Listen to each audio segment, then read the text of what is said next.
नमस्कार दोस्तों, मैं अंकुर उपाध्याय स्वागत करता हूं आप सभी का एक बार फिर से अपनी नई वीडियो में।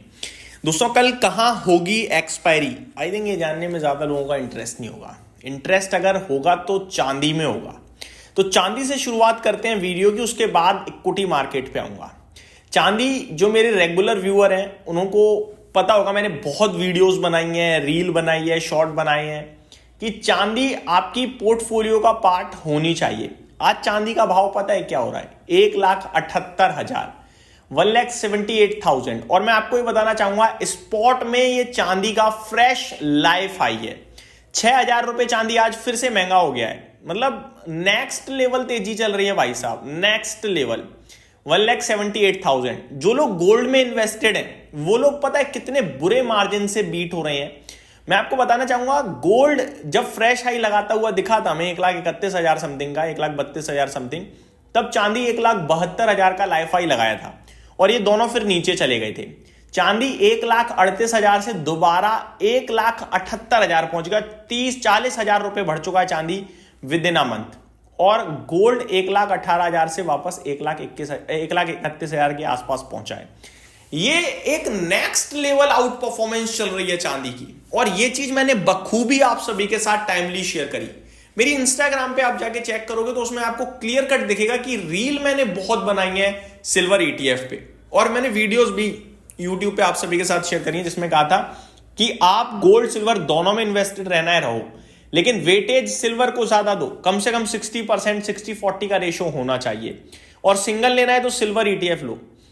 आज की डेट में वो ईटीएफ कमाल कर रहा है। मैं आपको एक चीज और बताना चाहूंगा, अगर है तो बेचने की जल्दबाजी मत करना। हमें क्या लगता है ना, यार लाइफ हाई लग गया, बहुत भाग गया है, बेच दो, बहुत भाग गया है।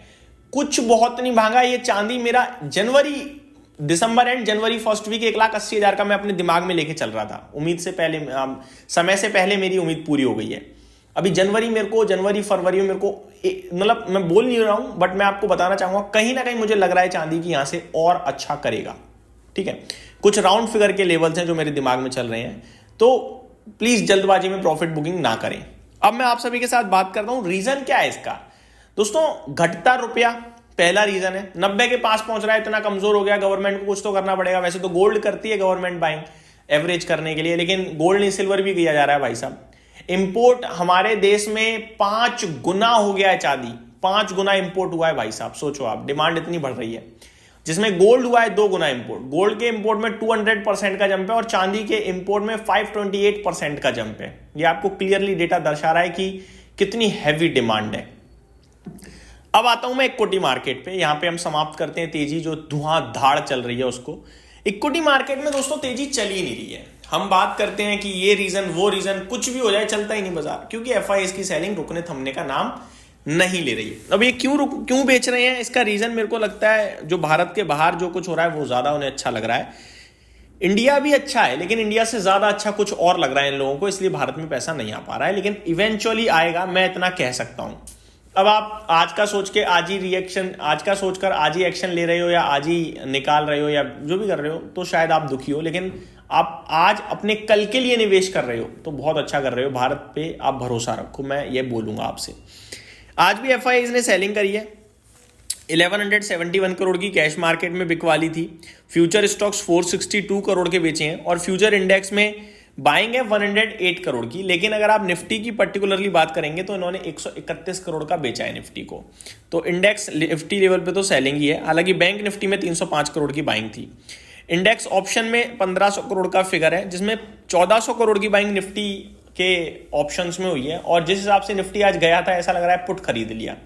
तो ये आपके लिए डेटा है। डीआईआई की तरफ से फिगर पॉजिटिव ही चल रहा है लगातार। आज भी 2558 करोड़ की बाइंग का फिगर आया है, तो ये अच्छे संकेत हैं। गिफ्ट निफ्टी 26,300 पे दिख रहा है, 22 पॉइंट पॉजिटिव है अभी भी। तो मेरे को लगता है निफ्टी के लेवल्स पे एक्सपायरी की बात करूं अगर मैं, तो हम 26,200 के नीचे बंद हुए हैं, ये नेगेटिव है।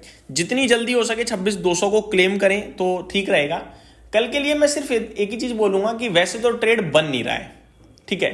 अगर कुछ बनाना है तो एक रिस्क थोड़ा जो मतलब कम रिस्क वाला होगा, वो ये होगा कि 26,275 मिल जाए आपको निफ्टी, तो आप 26,325 के स्टॉप लॉस से बेच दो 50 पॉइंट का रिस्क लेकर।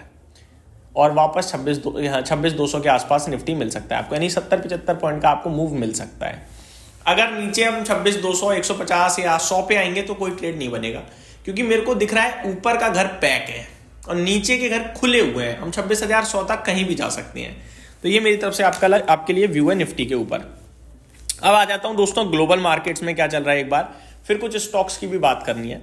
ग्लोबल मार्केट्स की बात करें तो यहाँ पे आपके लिए थोड़ा नेगेटिव माहौल है आज, स्पेशली यूएस में।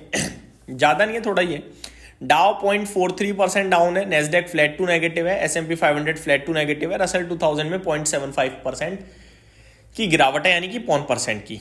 यूरोप के बाजार की बात करें तो डैक्स 1% नीचे है, बाकी कैक में 0.1% की मामूली सी गिरावट है और फिटसी बिल्कुल ही फ्लैट टू नेगेटिव है, कुछ खास गिरावट नहीं है यहाँ पे।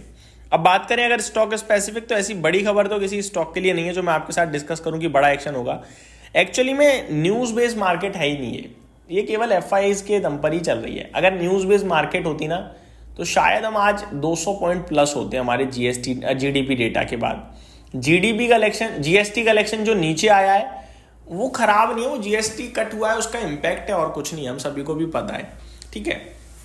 PMI मैन्युफैक्चरिंग डेटा थोड़ा वीक है, वो मेरे लिए थोड़ा चिंताजनक था, बट वो शायद इसलिए होगा क्योंकि यूएस रिलेटेड एक्सपोर्ट्स काफ़ी कम करे हैं देश ने, क्योंकि टैक्स इतना ज़्यादा है टैरिफ की वजह से, तो वो शायद हो सकता है मैन्युफैक्चरिंग में दिखता हुआ दिखे, बट ज़्यादा कोई खास बड़ी डिप नहीं आई है, तो वो न्यूट्रल साइड पे ही है। स्टॉक स्पेसिफिक बात करूं तो हीरो मोटोकॉर्प की तरफ से बड़ी पॉजिटिव चीज़ें आई हैं। मेरे को लगता है कल stock of the day hero MotoCorp हो सकता है। दोस्तों hero MotoCorp stock of the day अब बोलकर फायदा नहीं है, क्योंकि ये शेयर हो गया है 6,300। अगर आप लोग मेरे साथ जुड़े हुए हो तो मैंने लॉन्ग टर्म के लिए हीरो मोटोकॉर्प जैसी दिग्गज कंपनी 5,000 पे डिस्कस करी थी अभी रिसेंटली, कि वैल्यूएशन टर्म में हीरो मोटोकॉर्प इस समय जिस भाव पे मिल रहा है, सबने स्प्लेंडर से लाई है, मैंने ये भी कहा था। स्प्लेंडर रोडों पे दिखती है, नो डाउट। हम लोग अपनी इस समय करंट सिचुएशन के हिसाब से जेनजीज जो है या जो भी है, वो बंदा थोड़ा अपग्रेड करने के लिए बड़ी बाइक ले रहा है, 200 सीसी, 150 सीसी, मिनिमम 125। लेकिन स्प्लेंडर का क्रेज बिल्कुल कम नहीं है। स्प्लेंडर 100-110 सीसी में आज भी रफ्तार वही है भाई साहब, वही क्रेज है स्प्लेंडर का। 6 लाख से ज़्यादा गाड़ियां बेच दी इन्होंने नवंबर में, बहुत तगड़ा डेटा पोस्ट आए। मेरे को लगता है कल धमाका हो सकता है। मेरे 6,000 के लक्ष्य थे, 6,300 ऑलरेडी हो गया है, यहाँ से भी ऊपर चला जाए। 22 के PE पे मिल रही है एक दमदार कंपनी, क्या लोगे आप, है ना। बहुत कमाल की कंपनी है, होल्ड करना है, यहाँ से भी और ऊपर जाने के चांसेस पूरे दिख रहे हैं।